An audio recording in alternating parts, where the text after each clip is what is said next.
코린 여러분 안녕하세요. 코비의TV입니다. 오늘 준비한 무서운 이야기는 코비의TV 구독자 영화님의 제보 사연인데요. 그럼 이야기 바로 시작하도록 하겠습니다.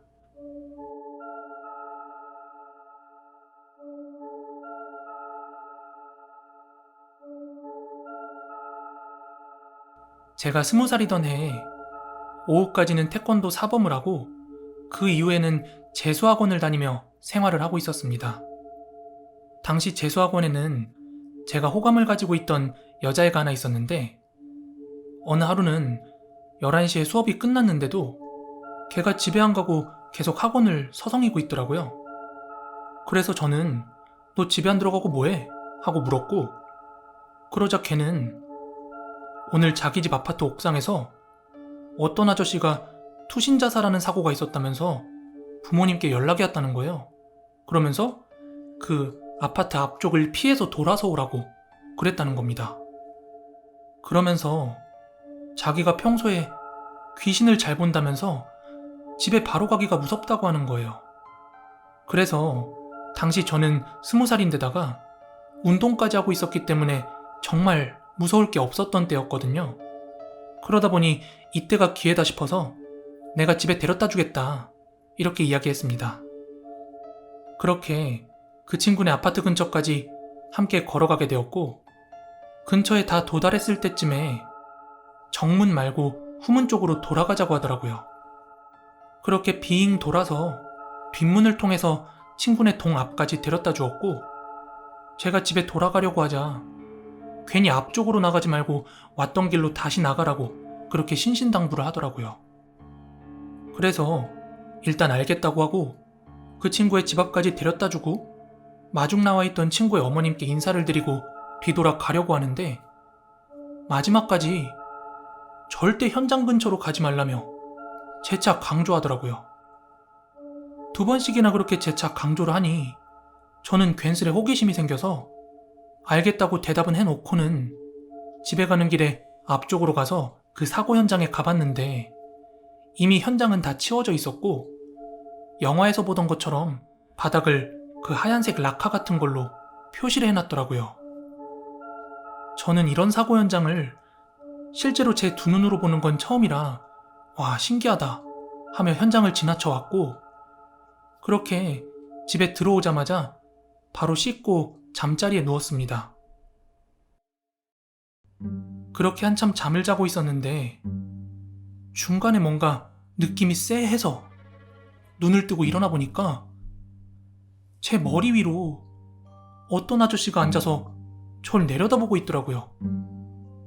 저 너무 깜짝 놀라서 몸을 일으키려고 했는데 몸이 전혀 말을 안 듣더라고요. 그런데 제가 정말 무서웠던 이유는 그 아저씨 얼굴이 위쪽으로는 뭉개져서 아무것도 없고 입만 보이고 있더라고. 입만.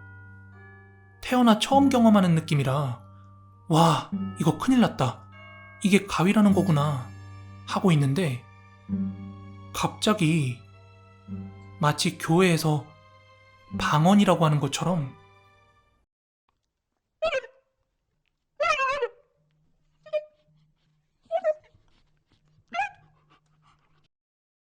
전혀 알아듣지 못하겠는 말을 엄청 빠르게 혼자 중얼중얼거리다가 갑자기 딱 소리가 멈추는 거예요. 그러더니 손을 뻗어 제 머리맡에 놔뒀던 핸드폰을 들더니 누군가한테 전화를 걸었는지 신호음이 가더라고요.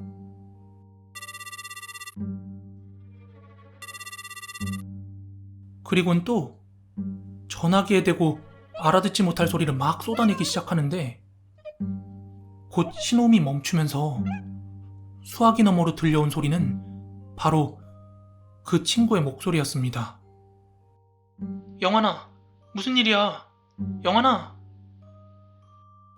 걔는 아무것도 안 들린다는 듯 연신 저를 부르는 소리가 났고 그 순간 천만 다행히도 몸이 움직이기 시작해서 잠자리에서 일어났습니다. 저는 놀란 마음에 집 앞에 잠깐 나와 담배를 피고 있었는데 그때가 되게 깊은 새벽이었거든요. 그런데 그때 마침 핸드폰이 울리기 시작하는데 보니까 그 친구인 거예요. 그래서 꿈 아니었나? 하고 좀 깨름직한 상태에서 전화를 받고 잠깐 아무 말 안 하고 있었어요. 그런데 그쪽에서도 아무 말 안 하고 있다가 갑자기 야, 너 뒤로 안 가고 앞으로 갔지? 내가 거기 보고 가지 말랬잖아. 이러며 저한테 화를 냈고 전 너무 무서워서 야, 너 뭔 소리야? 나 안 갔어. 너 꿈 꿨냐? 이러면서 절대 안 갔다고 빡빡 우겼습니다. 그러자 그 친구는 절 한참을 의심하더니 마지막엔 야, 너 오늘 핸드폰 배터리 빼놓고 자라?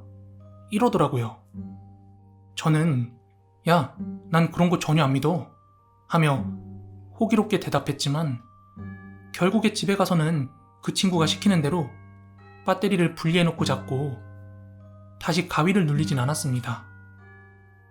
그리고 다음날 학원에 갔더니 그 친구는 전혀 아무 일 없었던 것처럼 행동을 하더라고요.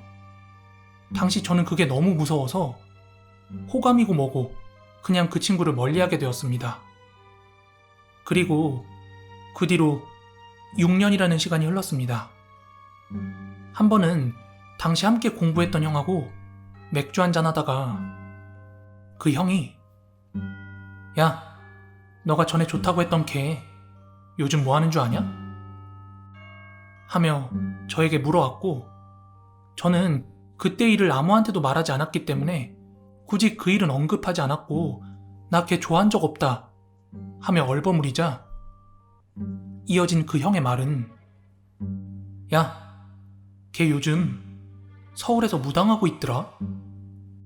저는 형에게 에이 형, 구라치지 마요 이렇게 말했더니 그 형이 갑자기 핸드폰을 집어들어서 그 저장돼 있던 그 친구의 카카오톡 프로필 사진을 딱 켜가지고 보여주는데 영화나 드라마 이런 데서 화면으로다 보던 되게 알록달록한 한복을 입고 그걸 프로필 사진으로 해놨더라고요. 그거 보고 괜스레 막 소름이 돋아서 그 형한테 지난 일들을 다 설명해주고 내 앞에서 개 이야기 하지 말아달라고 그렇게 부탁했습니다.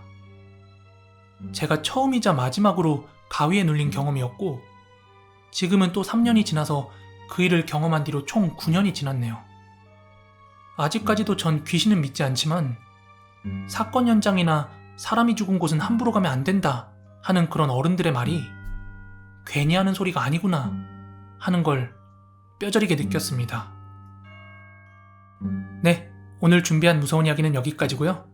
가시기 전에 좋아요, 구독하기 한 번씩만 부탁드리겠습니다. 저는 내일 더 무서운 이야기로 찾아오도록 하겠습니다. 감사합니다.